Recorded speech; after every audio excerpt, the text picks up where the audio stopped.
দুই প্রকার ব্যক্তিকে কুরবানির গোশত দিলে সোয়াবের পরিবর্তে আর গুনাহ হবে। নবীজি সাল্লাল্লাহু আলাইহি ওয়াসাল্লাম কঠোরভাবে নিষেধ করেছেন এই দুই ব্যক্তিকে কুরবানির গোশত দেওয়ার জন্য, অথচ আমরা এদেরকে দিতে খুব বেশি আনন্দ ফিল করি এবং সোয়াব মনে করে তাদেরকে দেই। নবীজি সাল্লাল্লাহু আলাইহি ওয়াসাল্লাম নিষেধ করেছেন, বুখারী, মুসলিম এবং সিয়াসিত্তার অধিকাংশ কিতাবের মধ্যে এই হাদিসগুলো বর্ণনা করা হয়েছে, কিন্তু অধিকাংশ মানুষ আমরা জানি না এবং অনেকে জেনেও না জানার ভান করে বসে থাকি আমরা। হযরত আলী রাদিয়াল্লাহু তাআলা আনহু বলছেন, নবীজি সাল্লাল্লাহু আলাইহি ওয়াসাল্লাম বলছেন, তোমরা প্রথম নম্বরে কোনো কসাইকে মজুরি হিসাবে গোশত দিবে না। কসাইকে মজুরি হিসাবে গোশত দিলে আপনার সোয়াব তো হবেই না এবং গুনাহ হবে এবং কুরবানি বাতিল হয়ে যাওয়ার সম্ভাবনা আছে। কেন? কারণ আপনি কসাইকে নিযুক্ত করেছেন, আপনি অবশ্যই কসাইকে পারিশ্রমিক দিবেন, তবে গোশত নয়। আপনি যেই পশুটা কুরবানি দিয়েছেন এই পশুর থেকে আপনি মজুরি হিসাবে সেই কসাইকে দিবেন, এটা নবীজি সাল্লাল্লাহু আলাইহি ওয়াসাল্লাম কঠোরভাবে নিষেধ করেছেন।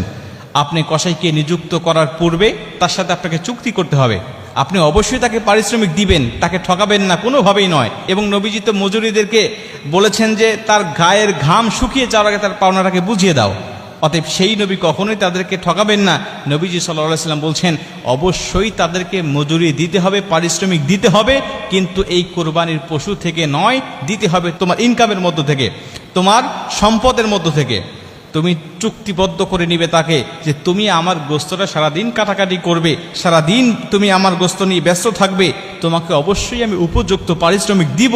তুমি কত টাকা আমার কাছ থেকে নিবে বলো, তুমি কত টাকা আমার কাছ থেকে নিবে বলো, তোমাকে আমি টাকা দেব, তবে মনে রেখো সাবধান, আমার কোরবানির গোশত থেকে আমি তোমাকে কিন্তু পারিশ্রমিক হিসাবে কিছুই দিব না।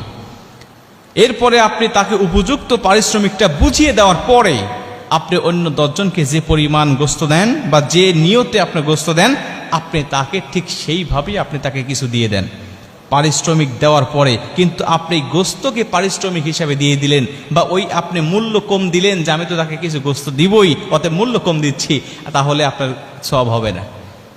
এটা হলো 1 নম্বর।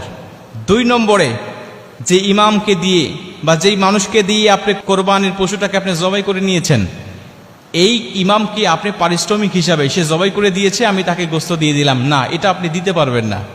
আপনি সে জবাই করেছে, অবশ্যই তাকে পারিশ্রমিক দিবেন, অবশ্যই তাকে মূল্য দিবেন, হাদিয়া দিবেন, তবে কোরবানি গোশত থেকে নয়, আপনি তাকে আলাদা মূল্য দিয়ে দিবেন।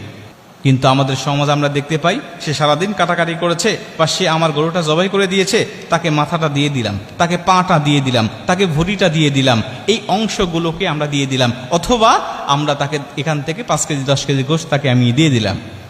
এটা আপনার ইচ্ছা মতো হবে না। আপনি এটা আল্লাহর রাস্তায় কোরবানি দিয়েছেন, এটা আপনার দায়িত্ব নয়, এই গোশত আপনি মালিক নয়, এটা আল্লাহ আপনাকে মেহমানদারি হিসাবে দিয়েছেন। আপনি কেন এটা নিজে পারিশ্রমিক হিসাবে সেখান থেকে অন্য মানুষকে আপনি দিবেন?